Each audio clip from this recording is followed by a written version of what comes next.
குரல் தான். விளக்க யாரும் சொல்ல வேண்டியதில்லை. யாராலும் செய்ய முடியாத கடினமான காரியங்களை செய்து முடிப்பவர் பெரியவர். இவ்வளவுதான் அதனுடைய கருத்து.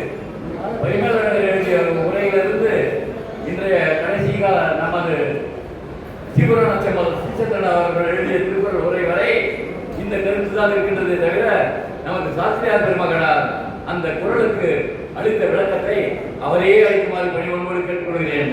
அந்த குறளின் மூலமாகத்தான் இந்த திருக்குறள் நூல் உருவாவதற்கும் முழுவதற்கு காரணம் என்பதை அந்த திருக்குறளை விளக்கி சொன்னால் அது எல்லோருக்கும் நமக்கு புரியும் என்று கேட்டுக்கொண்டு நிகழ்வுடைய தொடருமாறு சாஸ்திரியார் பெருமகனாரை வேண்டி கேட்டுக்கொள்கிறோம்.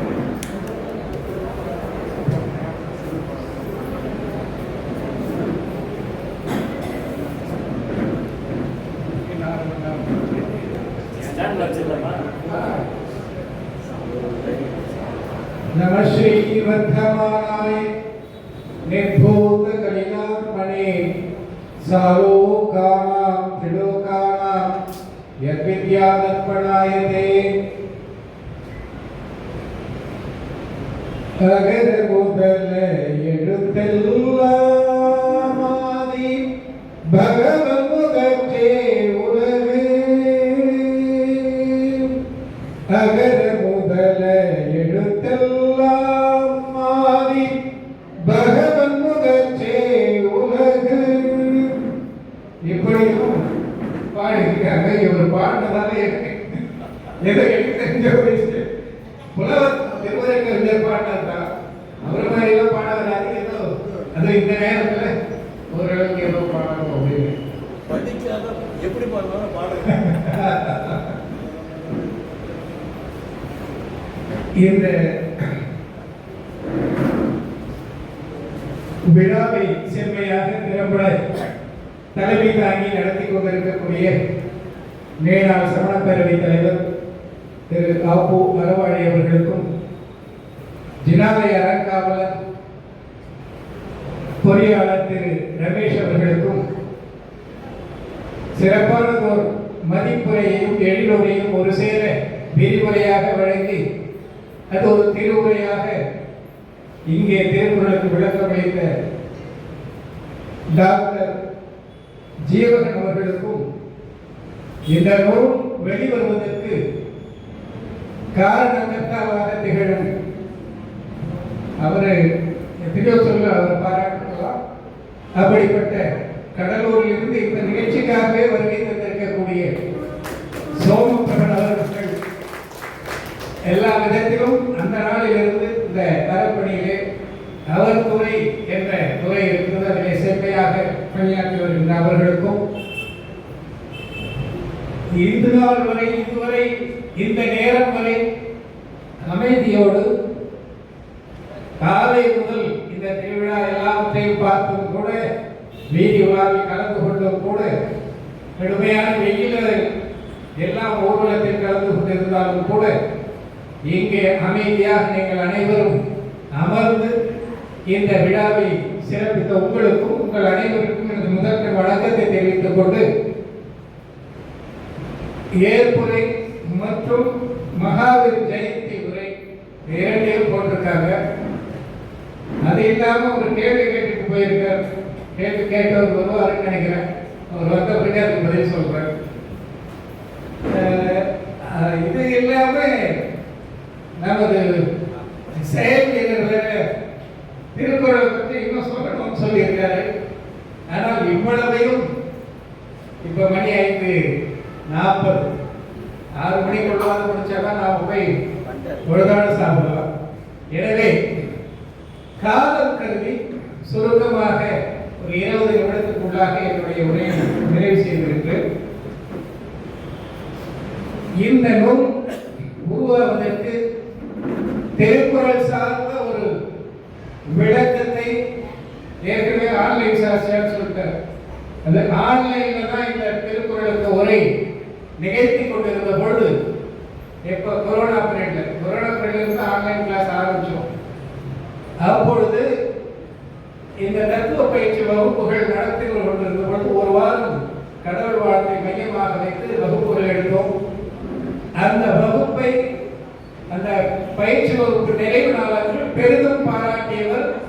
நமது திரு தர்மேந்திரதாஸ் அவர்கள்.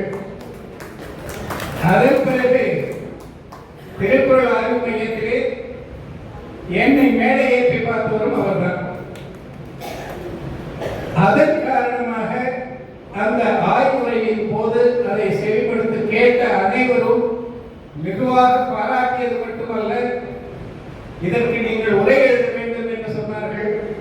அப்பொழுது நான் நினைத்தது, எல்லாம் ஆர்வக்கூடாது சொல்லுவாங்க, சும்மா முகத்துக்கு நேராக சொல்றதுங்கிறது உண்டு, நமக்கெல்லாம் அந்த தகுதி இல்லை என்றுதான் நினைத்துக் கொண்டு 2 ஆண்டுகள் நான் மௌனமாகவே இருந்தேன். ஆனால் 2 ஆண்டுகளும் சில அன்பர்கள் பின்தொடர்ந்தார்கள். எப்ப ஆரம்பிக்க போறீங்க? அதில் வேலை செய்திருக்கிற கனகதாஸ் அவர்கள், இன்னும் அவர் போன்ற இன்னும் பலர், அவர் உட்கார்ந்து நீங்க யூஎஸ்ல உங்களுக்கு ஃப்ரீ டைம் இப்ப ஆரம்பிங்க அப்படிலாம் அழுத்தம் கொடுத்தார். ஆக இப்படி நான் நினைச்சேன், ஏதோ நம்ம கொஞ்சம் பேசியிருக்கிறோம் போல. அதனால மக்கள் 2 ஆண்டுகள் கழித்தும் நம்மோடு தொடர்பிலே இருந்து இதை எழுத வைத்தார்கள் என்று கருதி அதுக்கு 2 வருடம் கழிச்சு நான் எழுதல. ஆக 2023 என்று நினைக்கின்றேன் திருக்குறள் மையத்தில் உரையாற்றியது. அதன் பிறகு 24 தீபாவளியிலிருந்து தான் அது தொடங்கியது. ஆக இதற்கு காரணமாக இருந்த அனைவரையும் நான் நன்றி உணர்வோடும் அவர்களை நினைவு கூற, அவருடைய ஆர்வத்தை பாராட்ட கடமைப்பட்டிருக்கின்றேன். அது மட்டுமல்லாமல் இந்த திருக்குறள் அருகத்தத்துவத்தை வந்த பொழுதெல்லாம் குரோம்பேட்டையில் திருக்குறள் மையம் என்ற ஒரு மையத்தை அமைத்து அதற்காக 5 லட்சம் ஏதோ 10 லட்சம் ஏதோ ஒரு தொகையை வைத்து அந்த மையத்தை நடத்தி கொண்டு வந்த பெரியவர் தென்னாப்பூர் திரு இளங்கோவன் அவர்கள் பல சாதனைகளை செய்திருக்கிறதா அவருடைய ஒரு நூல் இப்ப சமீபம் அனுப்பிச்சிருந்தார். அதை பார்த்த பிறகு தெரிந்தது. அவர் ஒவ்வொரு முறையும் அருகந்தத்துவம் வந்த உடனேயே மறுநாளே அதை படித்துவிட்டு, அவர் 90 நினைக்கிறேன், உடனே போன் செய்து ஒரு 40-45 நிமிடம் பேசுவார். பேச முடியாத இருந்தால் கூட பேசிட்டு தான் இருப்பார். நான் சில நேரத்தில் சொல்லுவேன், ஐயா உங்களுக்கு அயற்சியா இல்லையா, வயதாச்சு, ரொம்ப வெயிலா இருக்கு சொன்னாலும் அவர் பேசி முடிச்சுட்டு தான் வைப்பார். ஒருவேளை நான் அவருடைய போனை எடுக்கலைன்னா உடனே நமது பெங்களூர்ல இருக்காரு எறும்பூரை சார்ந்த அவருடைய நண்பர், ஆய்வு மையத்தோட பொருளாளர் செயலாளர் எறும்பூர் சுந்தரதாஸ் அவர்களை தொடர்பு கொண்டு அவர்கிட்ட பேசுவார். அவர் அப்புறம் எனக்கு போய் போன் பண்ணுவார், உங்களை பத்தி தாங்க பேசினாரு, உங்களை போன் பண்ணாரா, நீங்க எடுக்கலையா, என்கிட்ட ஒரு 3/4 மணி நேரம் பேசினாரு அப்படின்னு. ஆக அவருடைய பாராட்டுதல் இப்படி எல்லாம் சேர்ந்து என்னை இந்த நிலைக்கு தள்ளி விட்டு இருக்கிறது. இதுல நான் ஏதோ பெருசா படிச்சுட்டேன் அப்படின்னு நீங்க யாரும் நினைக்காதீங்க. நான் எந்த நூலையும் முழுமையா தமிழ் நூல்களை படித்தவன் அல்ல. ஆனால் இதற்கு ஆதாரமாக நூல்கள் எல்லாம் என்கிட்ட இருக்கு, தமிழ் இலக்கிய நூல்கள்லாம். நான் காலையில மார்னிங் டைம்ல வாக்கிங் போவேன் எங்க மேல பண்ண மாட்டீங்க. அப்போ அடுத்த மாதத்துக்கு உண்டான குரலை மனதில் ஏற்றிக் கொண்டு நடந்துகிட்டே இருப்பேன். அதை பற்றிய சிந்தனை ஓடும். அதுக்கப்புறம் இதற்குரிய கருத்துக்கள் எந்தெந்த தமிழ் நூல்களை எந்த இடத்துல இருக்கும் அந்த இடத்த மட்டும்தான் படிப்பேன். முதல் இருந்து கடைசி வரலாம் படிக்கிறதுக்கு நேரம் இல்லை, படிக்கவும் முடியாது என்னால.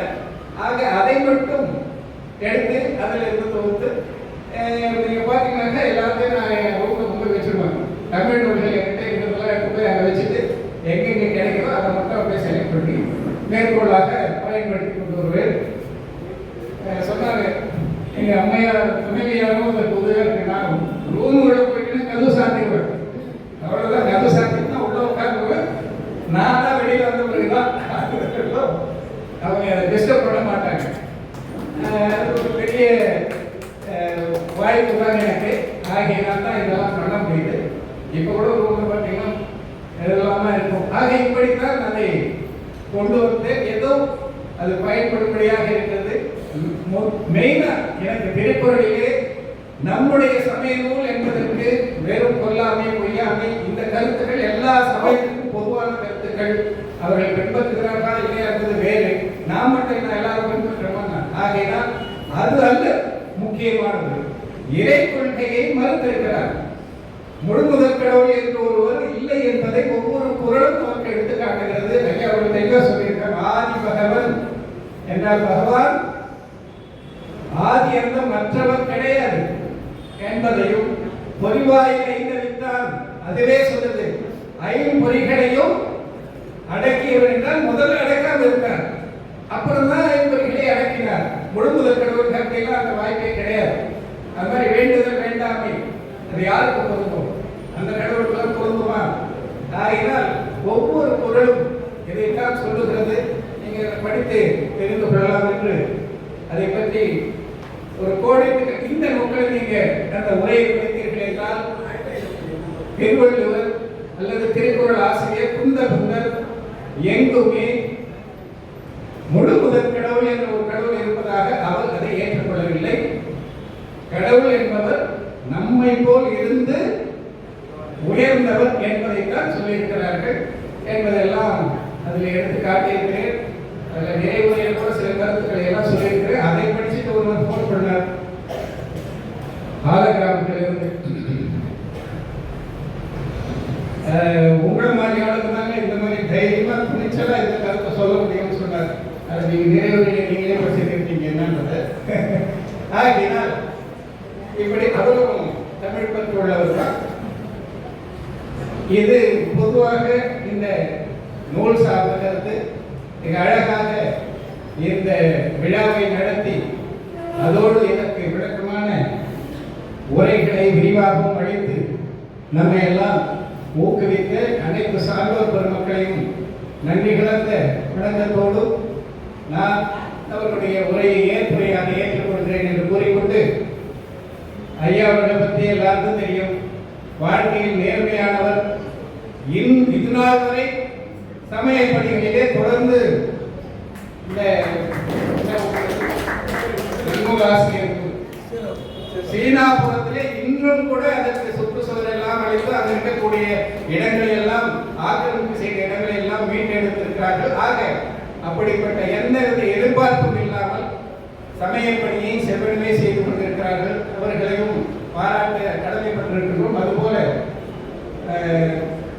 பொறியாளர் அவர்கள் இந்த ஜினாலயத்துக்கு மட்டுமல்ல, தமிழகத்தில் இருக்கக்கூடிய அனைத்து ஜினாலயங்களுக்கும் எல்லா விதமான உதவியை செய்வதோடு தனிப்பட்ட முறையிலும் எப்படி சொன்னார்களே திரு வர்த்தமானன் அவர்கள், அதுபோல அவர் நிலையிலிருந்து எவ்வளவோ உதவிகளை எனக்கும் தனிப்பட்ட முறையிலே உதவி இருக்கிறார்.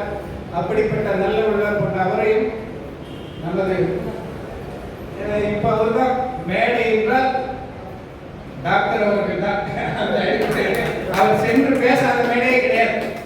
எல்லா மேடைகளிலும் சென்று பேசிக் கொண்டிருக்கிறார். நம்முடைய தமிழ் இலக்கியங்களை அனைவரும் உலகறிய செய்து கொண்டிருக்கின்றார். ஆக இவர்கள் அனைவரையும் பாராட்டுவதோடு எல்லாவற்றுக்கும் அமைதியாக இருந்து கொண்டு இதை வெளிவருவதற்கு பொருளுதவி செய்த சோமபிரபன் அவர்களையும் பாராட்டி, அதோடு என்னுடைய ஏற்புரையை நிறைவு செய்தாலும் 2 கேள்விகளை கேட்டுட்டு உட்கார்ந்துருக்கிறார். என்ன பதில் சொல்ல போறாரு அப்படின்னு நான் உண்மையிலேயே சொல்றேன். இந்த நுழைவாயில படிங்க, இந்த திருக்குறள் இருக்கக்கூடிய நுழைவாயில படிங்க. நான் தமிழ் புலவன் அல்ல, தமிழ் அறிஞன் அல்ல. திருக்குறள் அந்த மேடையில் பேசும்போது கூட, மையத்தில் பேசும்போது கூட அதான் சொன்னேன். பாருங்க, நான் எதை செலக்ட் பண்ணி பேச வந்திருக்கணும் அதில் டவுட் இருந்தா மட்டும் கேளுங்க. நான் படிக்காத குரல் இருந்து நீங்க கேட்டீங்கன்னா எனக்கு பதில் சொல்ல தெரியாதுன்னு.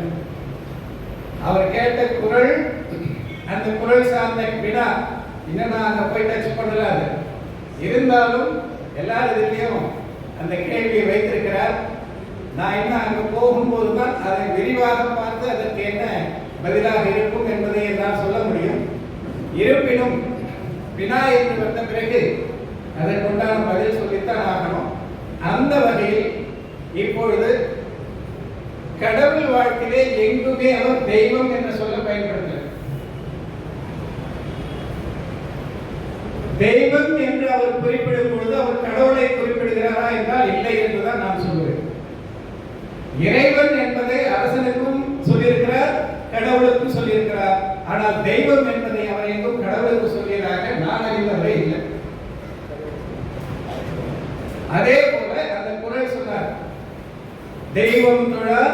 பொழுணர் பொழுதெழுவார் பெய்யென பெய்யும் மழை. அதானே? அங்கே தெய்வம் தொழார். இந்த திருக்குறள் ஏற்கனவே சிலப்பதிகார காலகட்டத்தில் எழுதப்பட்டிருக்கிறது. ஆய்வாளர்கள் சொல்ற கருத்து அதற்கு முந்தையும் இருக்கலாம்.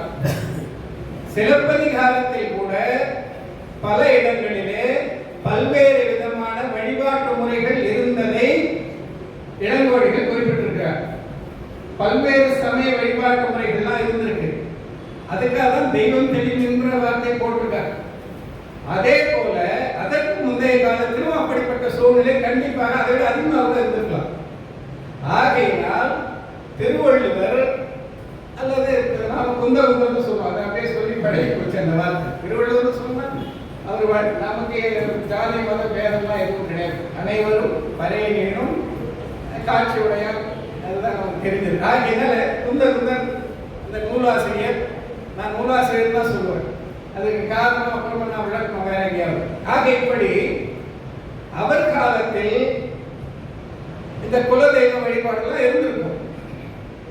அந்த நோக்கத்திலே அவர் அந்த பொருளை சொல்லியிருக்கலாம். ஒருவர் குலதெய்வத்தை வழிபடாவிட்டாலும் கணவனை வழிபட்டாலே போதும் பெய்யென பெய்யும் மழை. அது குலதெய்வத்துக்காக அவர் சொல்லியதாக கருத முடியும். அங்கே கடவுளை முன்னிறுத்த முடியாது. ஏனென்றால் கடவுள் வாழ்த்து பாடல்கள் 10 படிக்கும் பொழுது கடவுளை தொழ வேண்டாம், கடவுளை தொழ வேண்டிய அவசியம் இல்லை, கற்பனை பெண்ணுக்கு என்ற பொருளிலே அவர் அதை சொல்லியிருக்கவே முடியாது. ஆகையினால் அது குலதெய்வத்தை சார்ந்தவர்கள், குலதெய்வ வழிபாட்டு முறையை பின்பற்றுபவர்களுக்கு கருத்தில் கொண்டு அப்படி அந்த தெய்வங்களை நீ வழிபடாவிட்டாலும் அதை விட சிறந்தது நீ உன்னுடைய கணவனை போற்று, அதுவே போதும் சொல்லியிருக்கிறார். இன்னொன்று குறள்,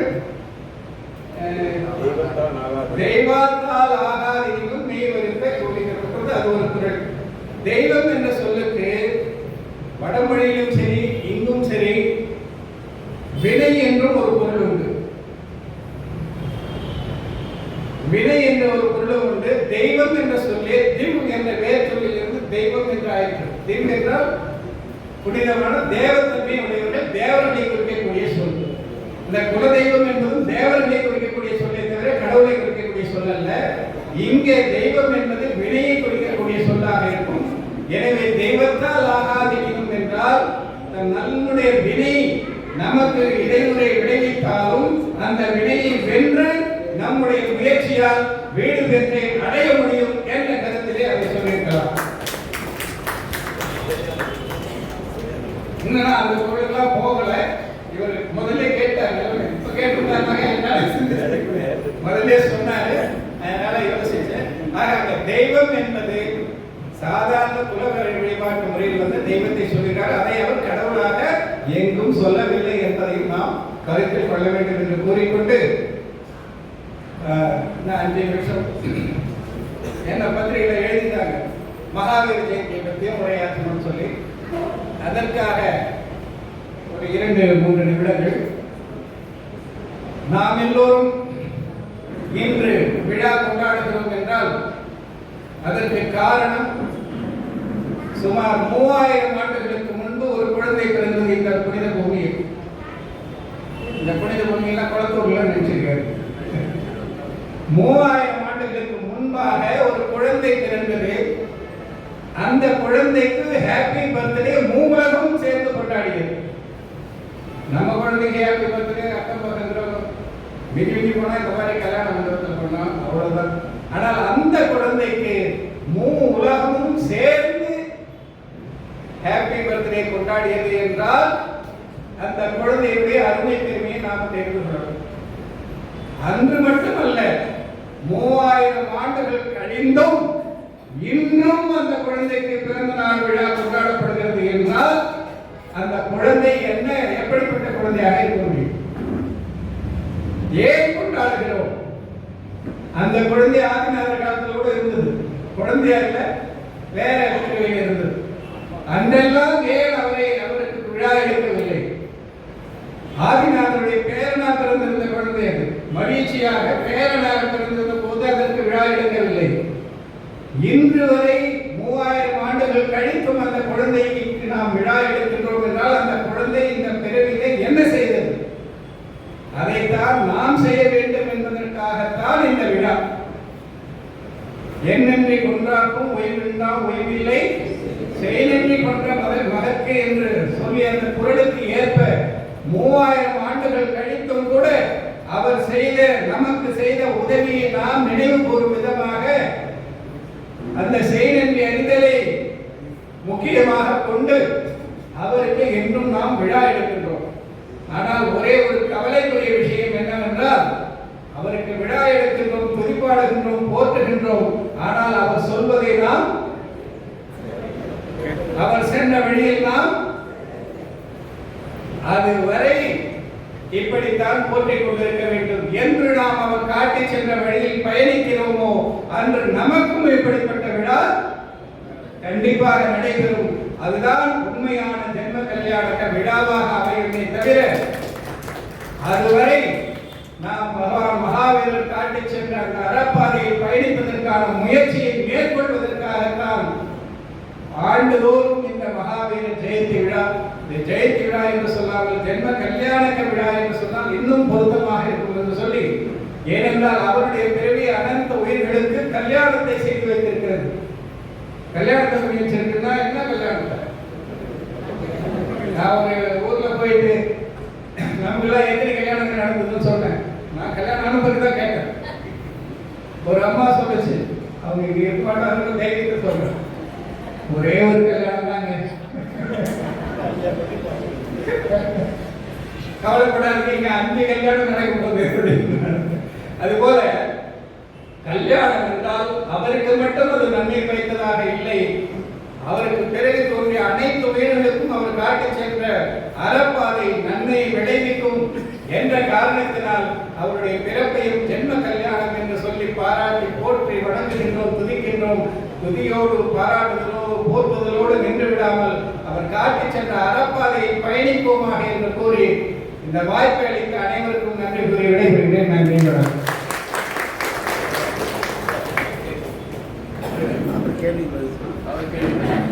அவர் என்ன கேள்வி கேட்டார்?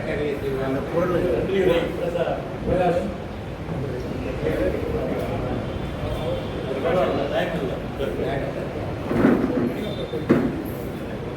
செயற்கை சரியா பெரிய குரலுக்கு கேட்டார். செயற்கையே செய்வார் பெரிய, அதான் மகாவீரர் செய்தது. அது மற்றவர்கள் யாரும் செய்ய முடியாத ஒரு செயலை, அரிய செயலை அவர் செய்திருக்கிறார். அவருக்காக தான் இந்த ஜென்மாபிஷேக கல்யாணம் ஆகினால் அப்படிப்பட்ட செயற்கைய செயலை நாமும் செய்து அவரை போல் வந்தே தற்குணத்தையே பொன்முட மாமணி போக்குகிறாரி பொருளையே முன்குணம் என்று மோகிக்கிறே இந்த மூலகம் நன்குணம் கேவல நாயகரே முன்பு யாருக்கையே என் குணம் யார் பெற என் பெருமானே இறைக்கின்றதே திருக்கலபத்தில் வந்து என் குணத்தை நான் அடைய வேண்டும் என்று உன்னை இருக்கின்றே உன்னை எதிரே இருந்து உன்னை துதிக்கின்றேன். குணம் வெளியே இருந்து எங்கே வரல, மகாவீரருக்கு எங்க இருந்து குணம் எல்லாம் வந்தது? அவர் எப்படி கேவலியானார்? யாரா அவர் கொடுத்தாங்களா, நீ கேவலியாடு அப்படின்னு சொல்லி கேவலி அப்படின்னு ஆசீர்வாதம் பண்ணி அவர் கேவலியானார். தன்னை உணர்ந்தால் தன்னிடத்திலே அப்படி ஆற்றல் இருக்கிறது என்பதை உணர்ந்தால் கேவலியானார், வாழ இருக்குமானார். அவ்வளவுதான். ஆகையினால் அப்படிப்பட்ட ஆற்றல் ஒவ்வொரு உயிருக்கும் உண்டு என்பதை அவர் எடுத்து காட்டினார். இன்னொன்று இந்த ஆன்லைன் சாஸ்திரம் சொன்னாங்க, 120 பேர் 120 பேர் பரமாகம ஆனர்ஸ் கோர்ஸ் என்று சொல்லக்கூடிய ஒரு கோர்ஸை படித்துக் கொண்டிருக்கிறார்கள். இதே குலத்தூர் நிலையத்திலே திரு பிரபாகரன் அவர்கள் டீம் லீடரா இருந்து இங்க ஒரு 15 பேருக்கு படிச்சாங்க. அது அதே போல ஆதம்பாக்கத்திலே நடந்தது, அம்பத்தூரில் நடந்தது, பம்மல்ல நடந்தது. 4 நாள் அப்பெல்லாம் வந்து ஆன்லைன் கிடையாது. அது கொரோனாவுக்கு முற்பட்ட காலம். கொரோனா காலத்துல தான் ஆன்லைன்ல தான் இந்த சூழ்நிலை வந்தது. அது வந்த பிறகு ஆன்லைன்ல வகுப்பு எடுத்த பிறகு நம் தமிழ்நாட்டில் மட்டுமல்ல வெளிநாட்டில் இருப்பவர்களும் அதில் சேர்ந்து பயன்பெறுகிறார்கள். முதலில் இருந்து நமஸ்கார மந்திரத்திலிருந்து ஆரம்பித்து நம்முடைய ஆகம கருத்துக்கள் பெரும்பாலான அனைத்து ஆகமங்களையும் 4 அநியோகங்களையும் சேர்த்து அந்த பாடத்திட்டம் உருவாக்கப்பட்டிருக்கிறது. பாம்பேயிலிருந்து அதை நடத்தி கொண்டிருக்கிறார்கள். அதில் 120க்கும் மேற்பட்டவர்கள் கலந்து கொண்டு ஒரு ஆண்டுக்கு 1700 ரூபாய் அதுக்கு ஃபீஸ் கட்டணும். அதையும் கட்டி பயின்று வருகிறார்கள். அதை இப்பொழுது ஆன்லைன் மூலமாக நடத்தி கொண்டிருக்கிறோம். நீங்க அந்த வகுப்புல நடுவில் சேர முடியாது. இப்பொழுது 5வது பருவம் தொடங்கி சென்று கொண்டிருக்கிறது. மொத்தம் 10 பருவங்கள், 5 ஆண்டுகள். அப்படித்தான் 5 ஆண்டுகள் நிறைவு செய்திருக்கிறார்கள் 4 ஆலயங்களிலும். இப்பொழுது ஆன்லைன் மூலமாக வெளிநாட்டில் இருப்பவர்கள் சேர்ந்து பயின்று வருகிறார்கள்.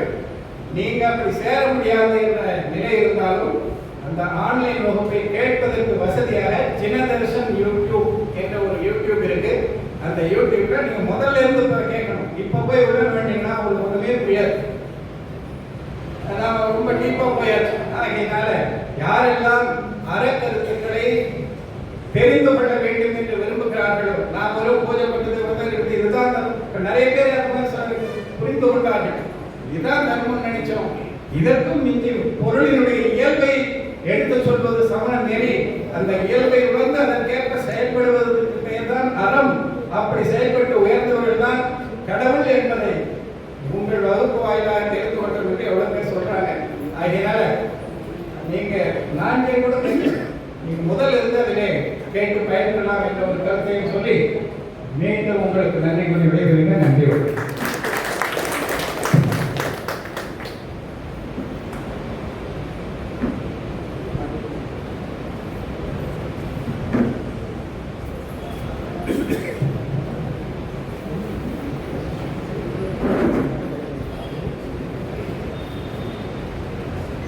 ஆசிரியர்களுடைய ஏற்புரை முடிந்தது. ஒரு ஒன்றை மறந்து விட்டார்.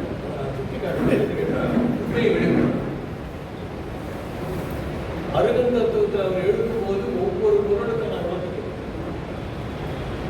அதில் எது சிறப்பாக இருக்கிறீர்கள் என்று நான் சொல்லியிருக்கிறேன். அது ஏன்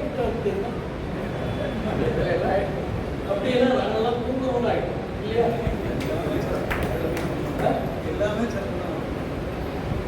இன்னொரு ஒரு தகவலுக்கு சொல்றேன். எத்தனை பேருக்கு தெரியும்? தமிழ்நாடு டெக்ஸ்ட் புக் சொசைட்டின்னு ஒன்று இருக்கு. தமிழ்நாட்டு பாடமும் நிறுவனம் 1988 38 ஆண்டுகள் ஆயிருக்கு. 38 ஆண்டுகளுக்கு முன்னாலே 4ஆம் வகுப்பு பாடநூலுக்கு நான் சீஃப் எடிட்டர். தமிழ்நாட்டு பாடநூல் நிறுவனம் 4ஆம் வகுப்பிற்கு தயார் செய்த ஒரு புத்தகத்திற்கு நான் முதன்மை ஆசிரியர், சீஃப் எடிட்டர். அதுல ஒரு பாடநூல் என்ன தெரியுமா? மகாவீரர் அப்படின்னு நினைக்காதீங்க. தீபாவளி எப்படி அரசும் அலுவலர்களும் செயல்படுகிறார்கள். சார், தீபாவளி என்பது பாடத்தந்தை தலைப்பு. அந்த தலைப்பு வரும்போது இந்த நரகாசுரனா என்ன சொல்றாங்க? அது என்னிடத்துல ஒரு 5-6 ஆசிரியர்கள் உதவியாளர்களாக இருக்கிறார். அதுல நம்முடைய வேலை என்னன்னு சொன்னா, மற்றவர்களுக்கு பணியை ஒதுக்கீடு செய்து அவர்கள் எழுதுவதிலே குறைகள் இருந்தால் அதை மாற்றி சேர்க்க வேண்டும் என்றால் சேர்த்து கொடுக்கணும். அதில் ஏதாவது குறைகள் வந்தால் எழுதியவர்களுக்கு வராது, முதன்மை ஆசிரியருக்கு தான் வரும். அவர் தான் எழுதிட்டு வந்தாங்க. தீபாவளி நான் சொல்றேன்.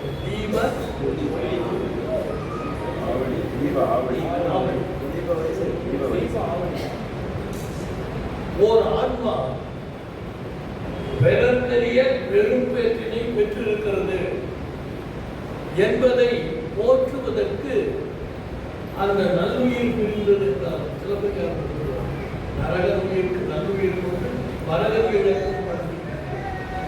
ஆக நல்லுயிருக்கு இளங்கோடி சொல்றார்.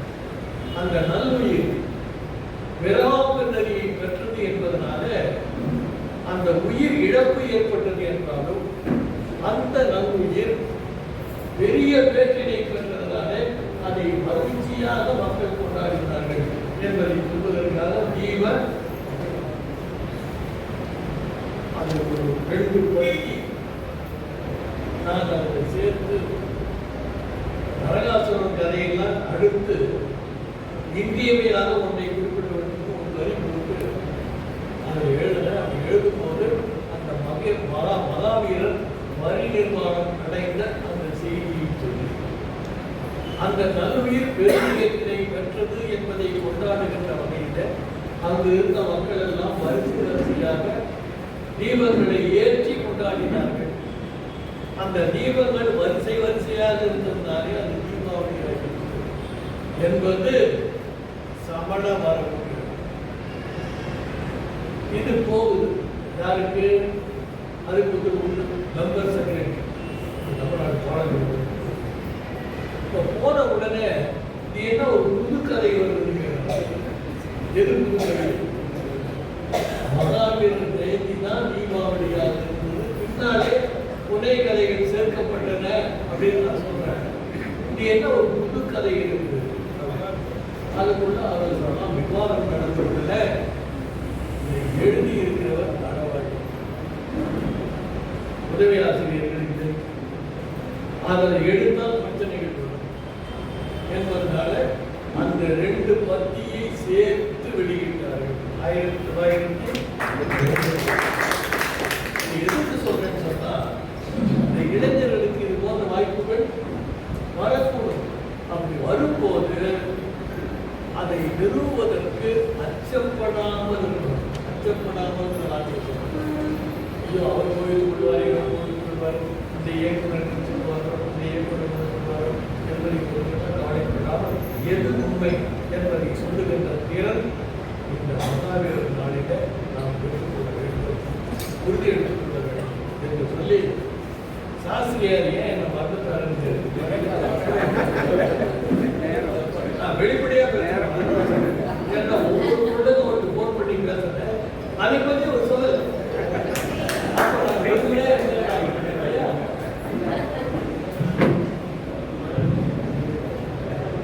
இங்க மட்டும் அவர் எனக்கு போன் பண்ணி பேசல. திருக்குறள் ஆய்வு மையத்திலையும் என்னுடைய பேச்சு ஒரு அரை மணி நேரத்துக்கு அதிகமாக பாராட்டி சொல்லியிருக்கிறார். இதெல்லாம் கருத்தில் கொண்டுதான் இந்த விழாவுக்கு அவரைத்தான் தலைமை வகிக்க வேண்டும் என்று ஏற்பாட்டாளர்கள் சொல்லி நீங்க சொல்றது கரெக்ட் தான். இந்த நேரம் நீங்க சொன்ன மாதிரி அச்சம் காலம் கடிகார காட்டுது, இரவு நாமை பின்பற்றோன்ற அந்த காலம் தலை சிலதெல்லாம் விட்டுட்ட மன்னிக்க வேண்டும் என்று கூறிக்கொண்டு அவர் ஒவ்வொரு முறையும் எனக்கு அந்த ஊக்கத்தை தந்தவர் என்பதிலே மாற்று கருத்து இல்லை என்பதை பதிவு செய்து இந்த அணிந்துரையெல்லாம் அழைத்திருக்காங்க. 2 பேருமே சிறப்பான அணிந்துரை தந்திருக்காங்க. நீங்க முழு நூலை படிக்க அதிலே நான் குறிப்பிட்டிருக்கிறேன். ஆகினால் அதன் வாயிலாகவும் நீங்கள் தெரிந்து கொள்ளலாம் என்று சொல்லி நன்றி உரை பண்றோம்.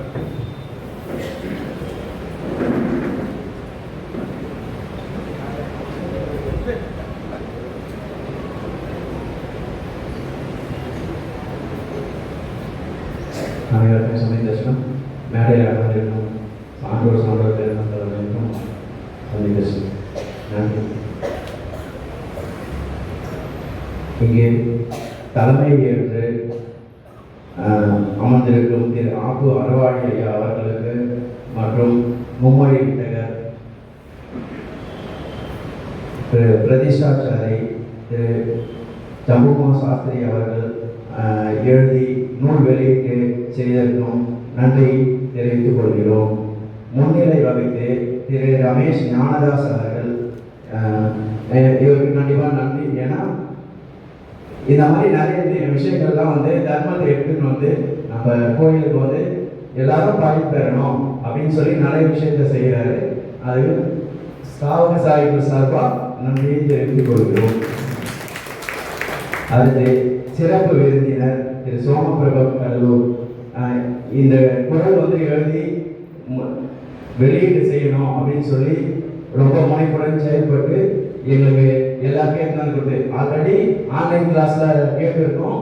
அதே மாதிரி புத்த தகவல் நிலையத்தில் சாஸ்திரிஜி சொல்லியிருக்காரு, அங்கேயும் கேட்டிருக்கோம். ஆனால் இது எல்லாம் எல்லா கையிலையும் புக்கா வரணும் அப்படின்னு சொல்லி முயற்சி எடுத்து செஞ்சதுக்கு அவருக்கு நன்றி தெரிவித்துக் கொள்கிறோம்.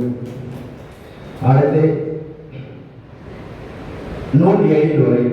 இது எல்லாத்தையும் இந்த புக்ல திருக்குறள் படிச்சு தெரிஞ்சுக்கிட்டு எல்லாம் இது பண்ணாம இருக்காங்க. எல்லாம் தெரிஞ்சுட்டு இருக்கோம். சாஸ்திரிஜின்னு எழுதியிருக்காரு, கேட்டுக்கொண்டிருக்கேன்னு சொல்லி சரினா நடந்திருக்கு. இது எல்லாத்தையும் ஒரு கோர்வையா எடுத்து எல்லா இதுவும் எங்கெங்க இருக்குன்னு சொல்லி மதிப்பீடு எரிமுறை தந்த திரு சொல்லின் செல்வர் சிந்தாமணி திலகம் திரு முனைவர் பா ஜீவன் அவர்களுக்கும் நன்றியை தெரிவித்துக் கொள்கிறோம்.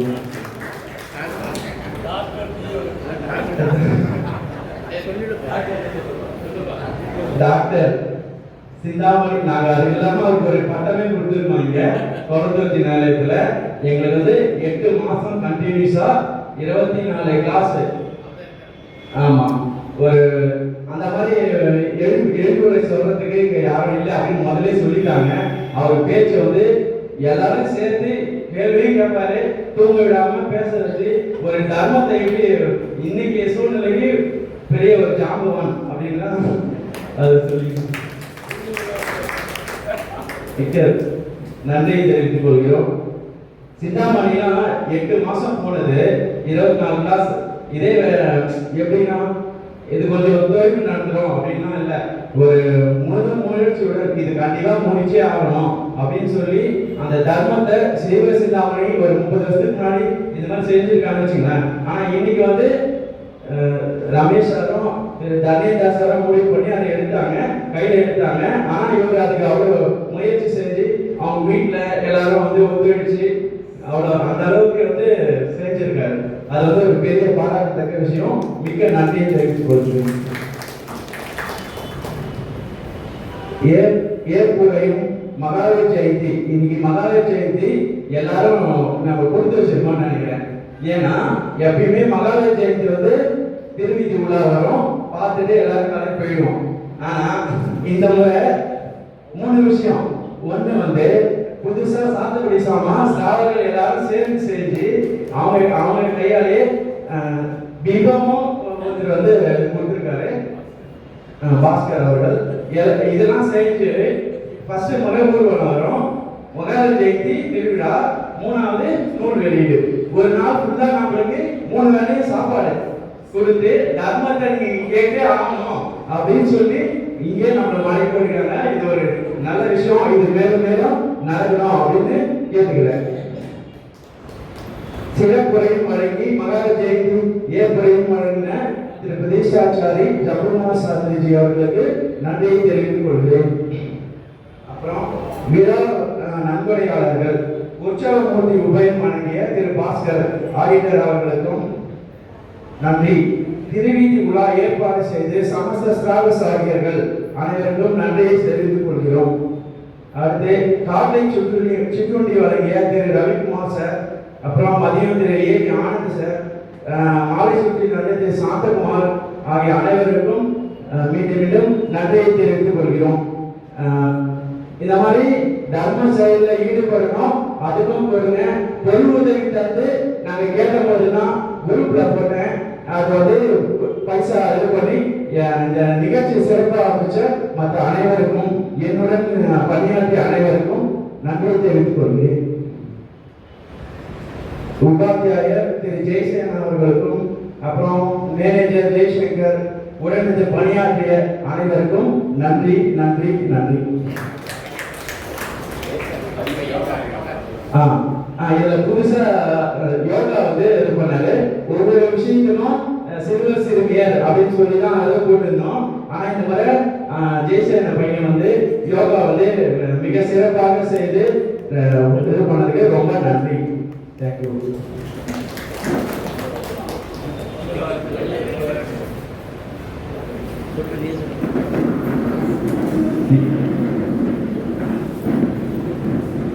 ஒரு சின்ன அறிவிப்பு.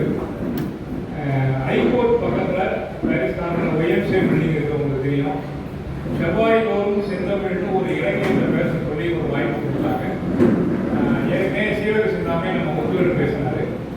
தொடர்ந்து சூடாமணியை பேச சொல்லி அவங்க ஆர்வத்தோட ஒருத்தர் கூட அந்த சமணர் இல்லை, இருந்தாலும் சூடாமணியை பேச சொல்லி எனக்கு ஒரு அன்பு கட்டளை கொடுத்துருக்காங்க. அதனால மாதத்தோறும் முதல் செவ்வாய் சூடாமணியை பற்றி அங்கே ஒய்எம்சிஏ கட்டடத்தில் மாலை 6 மணிக்கு வர 7ஆம் தேதி மாதத்தோறும் முதல் செவ்வாய் மாலை 6 மணிக்கு சூடாமணி சொற்பொழிவு அங்கே நடைபெறுகிறது. விருப்பம் இருப்பவர்கள் கலந்து கொள்ளலாம், கேட்டு சுவை பெறலாம் என்பதை நான்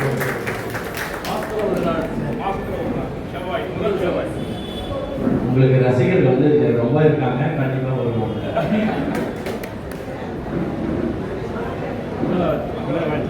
மங்கள வாழ்த்து. திங்கள் மும்மாறி பெய்க, திருவரம் பலர்க செங்கோல், நன்கினிது அரசனாக நாடெல்லாம் பிழைக்க மற்றும் எங்குல அறத்தினோரும் இது ஒளி வாழ்க எங்கள் உங்க மண் பயன்ற நன்னூல் புகழொடு பொழியமிக்கு